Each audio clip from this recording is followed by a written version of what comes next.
The sound didn't echo. It was soft. Final. My son's hand across my face. I didn't drop the dish I was holding, just set it down on the counter like nothing had happened. "Don't act like this is your house," Nathan said again, his voice already sharper with the echo of what he'd done. I didn't answer. I couldn't. My mouth felt dry like the words had retreated somewhere deeper. I picked up my coat from the stair rail, slipped on my shoes without socks, and grabbed my ring of keys from the hook by the door. The air outside bit into my arms. Still, I didn't turn around. I didn't slam the door. The wind picked up as I stepped onto the sidewalk. It was only 7:30, but the streetlights had already blinked on. My breath fogged in front of me. I kept walking, not sure where I was going. Not angry, not scared, just emptied. An hour later, I sat on the curb across the street from the house. Marla's voice floated out through the back patio. "She's gone," she sang out like it was good news. "We're free." Someone laughed. Glass clinked. I heard the hum of a speaker being turned louder. Music rolled across the lawn like nothing bad had ever happened inside those walls. I pulled my coat tighter around me and stayed quiet, watching the shadow of her dance through the curtains. My lip was still sore, but I didn't touch it. The pain wasn't the part that stayed. It was the quiet that followed. That moment when a person shows you without question how little they see you. I stood up slowly, brushing gravel off my palms. I didn't belong on the sidewalk, and they didn't know what I still had a key in my pocket and something more they never asked about. I wasn't supposed to stay long. That's what Nathan told me when he picked me up from the recovery clinic. "Just a couple months while you heal, Mom," he'd said, loading my bags into the trunk. "We've got space." But when we pulled into the driveway, I noticed something strange. My old room, the one with the window facing the fig tree, had a desk in it now. Marla's framed certificates on the wall. A massage table sat near the corner. "Oh," I said. Marla smiled tight. "It's just temporary. Clients need quiet. We figured the garage would be easier for you, no stairs." So I nodded, because saying no would make things worse. They laid out a cot between the water heater and the garden tools. My clothes stayed in plastic bins. My name was never added to the mailbox. When her friends came over, Marla referred to me as Nathan's mom, who's staying for a bit. 3 years passed. I cooked dinner most nights. Grocery lists had my handwriting. I folded their laundry, kept bleach wipes under the sink.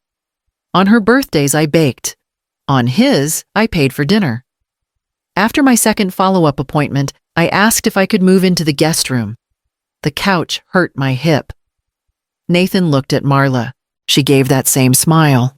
"I just worry about traffic through the house," she said. "Sometimes I bring clients up. It might be confusing for them." "You get it right," Mom Nathan added, not really asking.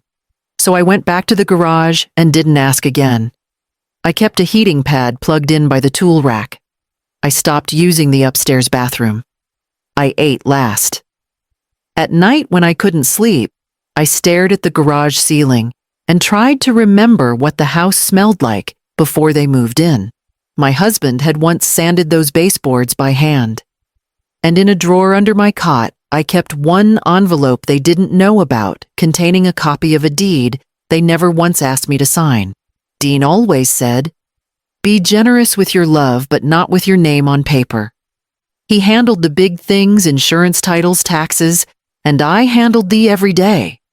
We trusted each other that way. Before he passed, we went down to the county office together and made sure our names were both on the deed. Joint ownership with survivorship rights. Nothing fancy, just honest. After the funeral, Nathan mentioned getting things streamlined. Said he'd help manage the property. I let him pay the utility bills online. I didn't protest when he started calling it our house on the phone. I was grieving. I let too much go quiet. But I never signed anything. The envelope stayed sealed inside a manila folder, which stayed tucked into a drawer at the public library section B behind the genealogy records. No one checked that drawer but me. Nathan thought he had me cornered, thought that because I slept in the garage and ate my meals after they did, I didn't matter. But he forgot. The law doesn't care who pours the coffee, it cares whose name is on the line. He bragged once over dinner about maybe refinancing the house. Might cash out a bit of equity, he said, not looking at me. We're the only ones paying into it now anyway. Marla laughed and said something about adding a hot tub. I didn't say a word. Just passed the peas, then folded my napkin twice before setting it beside my plate. I still had my key, the original brass one Dean had cut for me the day we closed on the place. The teeth were worn now, but it turned smooth in the lock. And I still had something else, a name on a deed, a lawyer's number in my wallet, and a reason not to disappear just because they wanted me to. I didn't know exactly when I'd need them, but I knew the house wouldn't be theirs for long. They strung lights from fence post to gutter like it was a holiday. Bulbs in soft pink and gold blinking slowly, like the house had nothing to mourn. The music carried across the street. Old hits, cheerful voices, glasses clinking. I stood there in my cousin Elise's jacket, arms folded tight across my chest. The sleeves were too short, and I could still feel the bruise along my jaw where Nathan's hand had landed 2 nights earlier. I hadn't called the police. I hadn't called anyone, just left. She's finally out, a woman's voice called from the porch. There was laughter, high and easy, the kind that comes when people feel bold. Inside the house, I saw silhouettes move across the walls, the same walls Dean painted in late spring, the year after Nathan was born. I remembered how careful he'd been taping the corners, how proud he was of the even strokes. That paint was still under there somewhere beneath the gray Marla picked from a catalog. They danced where our dining table used to be.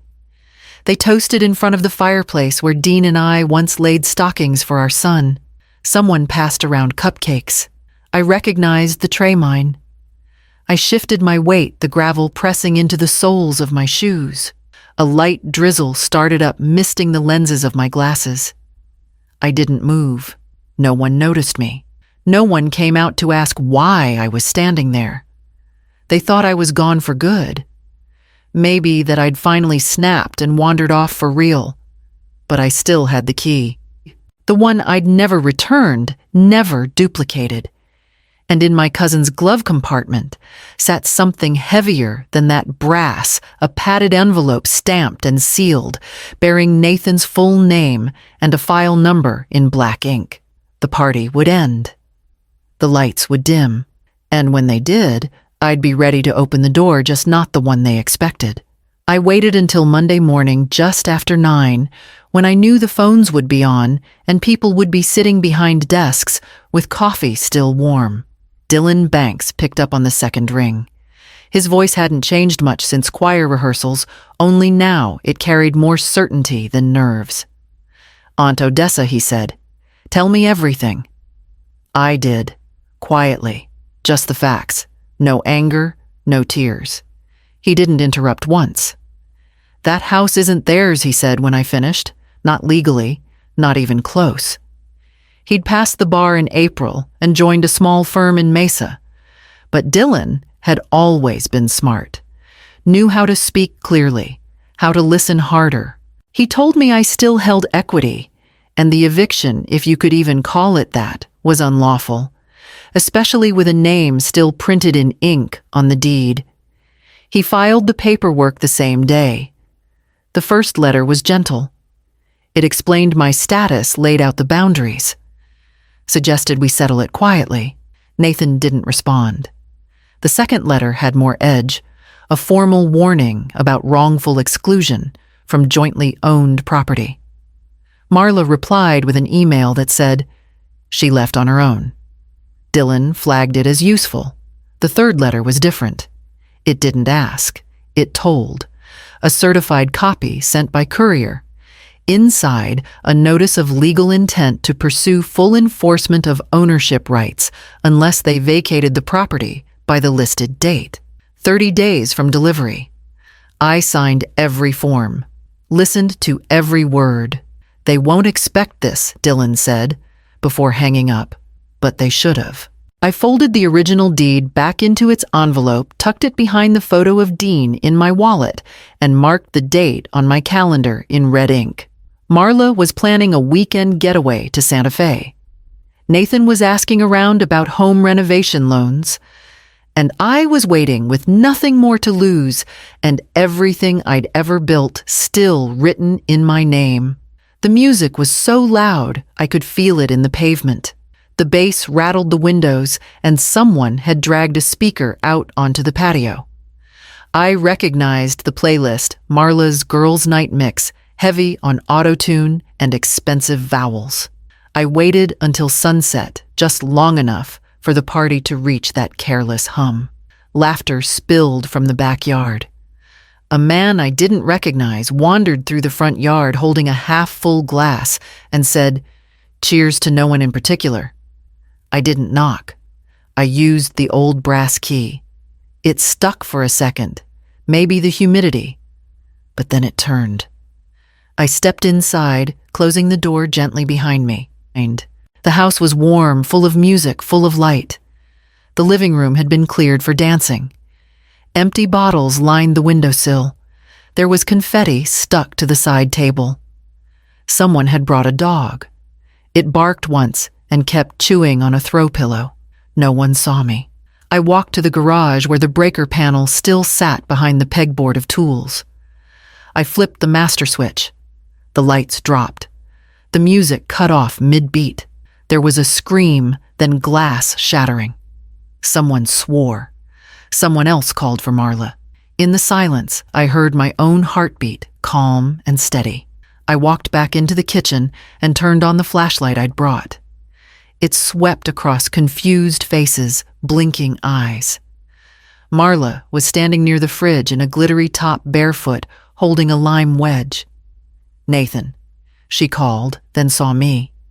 Her mouth opened, but I spoke first. "This is a court order," I said, raising the envelope. "Effective immediately." She stared at the document like it might bite her.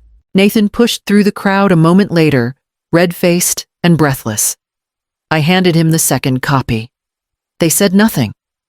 I stepped back toward the hallway, flipped on the small backup lamp I'd brought from my cousin's car, and set it on the table by the front door. And I waited there while the guests began to scatter one by one by one. Marla stood in the corner of the kitchen, her hands trembling around a paper towel. The makeup she always wore like armor was streaked across her cheeks. Nathan sat at the table where I used to serve him grilled cheese with tomato soup, head bowed like a schoolboy caught cheating. "I don't understand," he said, voice tight. "Why would you do this to us?" I looked at him, not with anger, not with pride, just plain. "I gave you the keys, Nathan," I said, "and you used them to push me out." He flinched. Marla sobbed harder. "I thought you were okay," he said. "You never said anything." I wanted to laugh, but I didn't. I kept my voice level. I was living in the garage. Behind me, the officer who'd come to witness the execution of the order stepped forward and handed Nathan a sealed envelope. It was official, stamped, and dated. The 72-hour notice to vacate. Marla started to say something, but the words didn't come. She just stared down at her bare feet on the tile. "I never wanted this," Nathan whispered. I didn't answer. I just looked around the room, my old curtains still hanging in the window. The chipped coffee mug I'd used for 15 years sitting by the sink, like it remembered me. "You made your choice," I said softly. "Now I'm making mine." Nathan tried to speak again, but nothing landed. The officer gave him a small nod and stepped aside.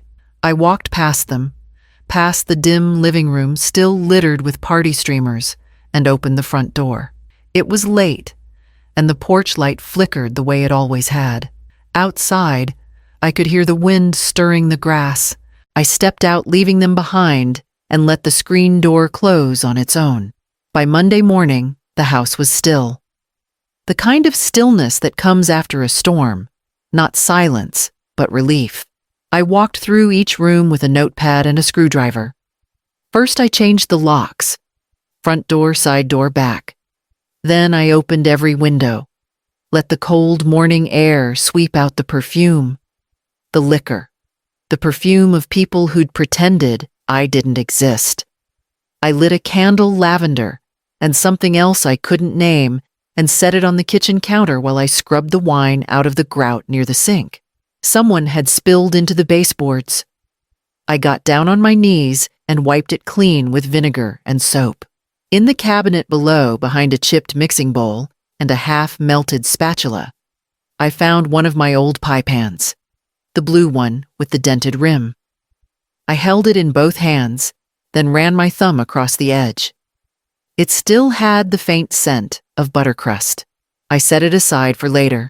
The garage was empty now. No bins, no mattress, no people. I walked in this time on my feet, not my knees.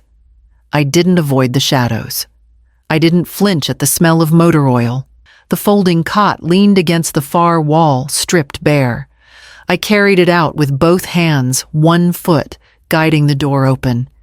It felt lighter than I remembered. I set it beside the garbage cans on the curb and stood there for a moment looking at it as if it might speak. It didn't. Back inside, I swept the dust from the corners. I opened the guest room windows wide and placed fresh sheets on the bed-clean cotton, not stored in plastic. The house didn't feel like mine yet. Not fully, but it was starting to exhale. And in that small space with the scent of fresh air and dish soap still lingering, I began to plan what I would do with the extra room no one had let me sleep in. I didn't want to waste the extra room.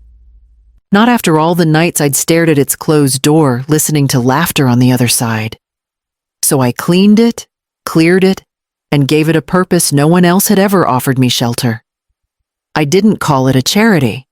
It wasn't a shelter in any official sense. There were no forms, no applications, no clipboard at the door.